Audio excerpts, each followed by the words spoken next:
ഇതുവരെ എങ്ങും ആരും അറിയപ്പെടാതിരുന്ന ഒരു കലയാണ് ഈ ഇരുളം നൃത്തം എന്ന് പറയുന്നത്. അത് ഇപ്പോൾ നിലവിൽ ഈ അട്ടപ്പാടി മാത്രമല്ല, നമ്മുടെ പാലക്കാട് ജില്ലയല്ല, നമ്മുടെ സംസ്ഥാനത്തൊട്ടാകെ രാജ്യം ഒട്ടാകെ എന്തായാലും ഈ കലയെ ഏറ്റെടുത്തു കഴിഞ്ഞു എന്നുള്ളത് ഞങ്ങളെപ്പോലെയുള്ള ആളുകൾക്ക് ഒരുപാട് സന്തോഷം ഉളവാക്കുന്ന ഒരു കാര്യമാണ്.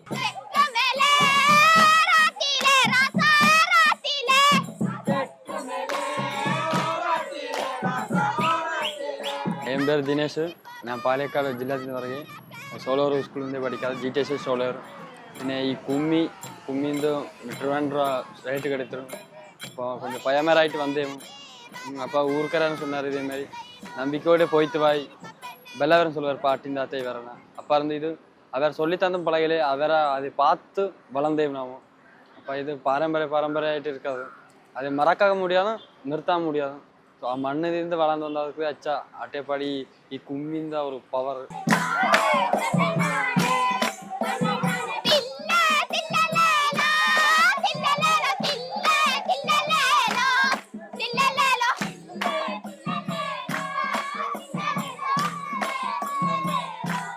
ഞങ്ങൾക്ക് ഫസ്റ്റ് കിട്ടിയെന്ന് പറഞ്ഞപ്പോൾ എല്ലാവർക്കും സന്തോഷമാണ്. പിന്നെ ഞാൻ ചെറുതായിട്ട് കരഞ്ഞു, ആ സന്തോഷം കൊണ്ടാ കരഞ്ഞേ. ഞങ്ങൾക്ക് സപ്പോർട്ട് ചെയ്ത എല്ലാവർക്കും ഞാൻ താങ്ക് യു പറയുന്നു.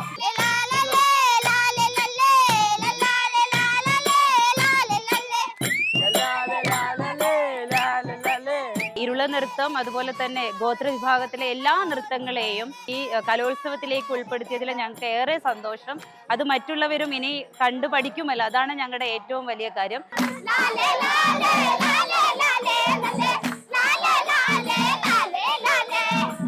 അനന്തപുരിയിലെത്തി മത്സരം കഴിഞ്ഞതോടെ കുട്ടികൾക്ക് കൊട്ടാരം കാണാൻ ഒരാഗ്രഹം.